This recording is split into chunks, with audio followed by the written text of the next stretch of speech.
What type of classes should I teach on Outschool? That is a question I have been hearing a lot lately.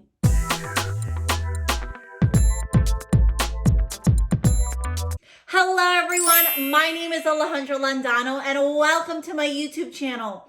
On this channel, you find lots of videos specifically about teaching and working online from home. Today, I'm going to share with you the pros and cons of two different types of Outschool classes.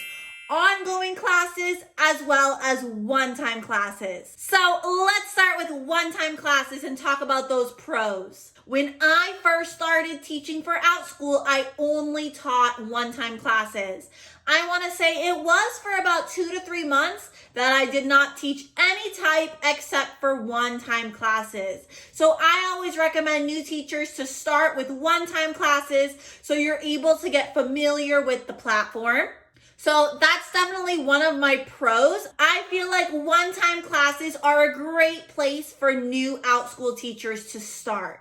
It allows you to start building up your profile, building up your reviews. My pro number 2 is that you only have to create one lesson plan. So you plan the class one time and then you can teach the same class to a new group of students over and over and over and over again. So it's a great place to start. Like I said, for those new teachers, you plan the class once and you can really start to perfect that one-time class. So that goes on to pro number 3, that it's very easy to improve your one-time classes. What do I mean by this? I know I've talked about in other videos that every time I finish a class or a section, I like to sit down and think just for a minute or two about how the class went, what went really well, and how could I improve the class. So when you're doing one-time classes, it's very easy to make adjustments for your future classes. Now, pro number 4, that one-time classes can be a great trial class for longer classes you might have. What do I mean by this? So obviously, one-time classes are a lot more cheaper and affordable for parents, but it's a great idea to have a one-time class so students can learn a little bit more about your teaching style and then possibly sign up for your ongoing classes or your multi-day classes or your semester-long classes. So having those one-time classes as a trial is great. Let's go ahead and talk about my biggest con so far with one-time classes. Now, this may just be me. I do not think this applies to every single teacher, but this has been my experience with one-time classes. My one-time classes are not always consistently booked. Let me give you an example. So last week, one of my one-time classes, I opened 3 sections. Let's say it was Wednesday, Thursday, Friday. And every single one of those sections sold out last week. I was very, very excited.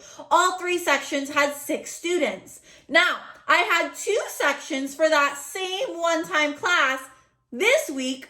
One of them sold out and one of them only had 1 learner. Now, I did end up teaching that 1 learner, but look at the big difference from having 6 kids 3 days in a row to having 1 kid the following week. In my experience, that is a little frustrating, but of course you have to keep in mind that Outschool is just a marketplace and you are not guaranteed those bookings. But I really think that is my only con. I honestly love one-time classes.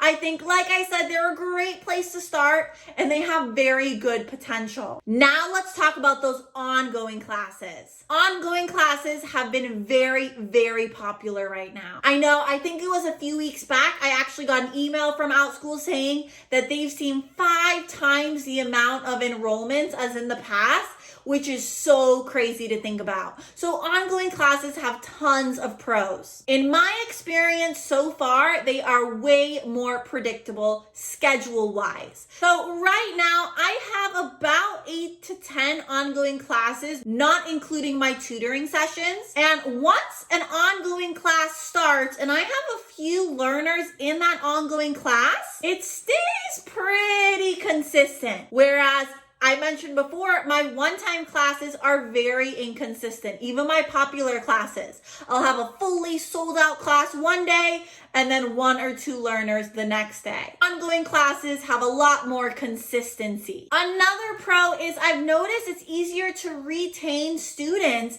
in your ongoing classes since they have a subscription in comparison to your one-time classes. Of course, it is possible to retain students in one-time classes if you start to create classes that are very similar to each other, but it's a lot easier to retain students with those ongoing classes. Keep in mind, like I always say, everyone's journey is a little bit different. You might have more success in one-time classes than ongoing classes, or you might have more success in ongoing classes than one-time classes. I don't know. I'm just here sharing my experience with both class types so far. Another pro with ongoing classes is that they are a way cheaper option than multi-day classes as well as semester-long classes. So when you charge for an ongoing class, it's by week. So if you're meeting one time charging $10, the parent only has to pay $10 that week. Versus if a student were enrolling in a 10-week course, they would have to pay $100 up front. So ongoing classes are very affordable for many parents and students, and that could easily be why they're part of that high demand right now, because they are affordable. Now, let's look at those cons. There are 2 main cons I have with ongoing classes. The first one is they are a lot more work to create in comparison to a one-time class, and that's pretty obvious. If you're having an ongoing class for 10 weeks, that's basically planning 10 one-time classes versus obviously just planning one-time class. So there's a lot more planning time involved. And my second con, I'm hoping that in the future, Outschool will adjust this, but your ongoing classes do not count as a completed class until your entire section is finished. For example, if I have an ongoing class that is lasting 10 weeks and I teach the class 10 times, it does not count as a class until all 10 weeks are over, and it only counts as one class. So I honestly find that just a little frustrating.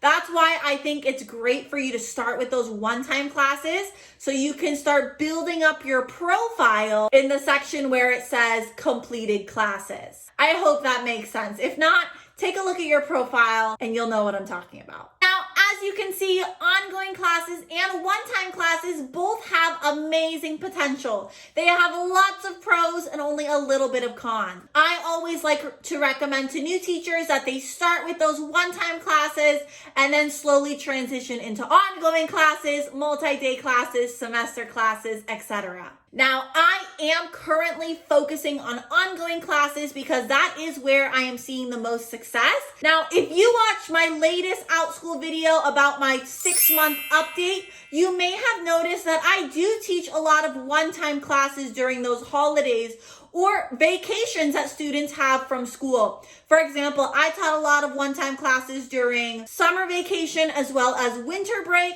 and I did see a high increase in my enrollments for those classes. So that's a little tip for you. Try to find good times to schedule those one-time classes. I think if you are able to schedule on the weekends or during the holidays, you have a greater chance of getting them booked, especially if you're just starting. But that wraps up today's video. I hope you found this information helpful and beneficial. If you have any questions at all, please do not hesitate to leave them in the comments down below, or you can always send me an email. Please, I would so much appreciate if you did find this video helpful, you give it a thumbs up and you subscribe to my channel. Your subscription does help my channel begin to grow. If you are thinking about applying to Outschool and you need any help or you want a referring teacher, I am currently helping other teachers through the application process, so I would love to help you as well. Again, thank you so much for watching today, and I'll see you next time. Bye!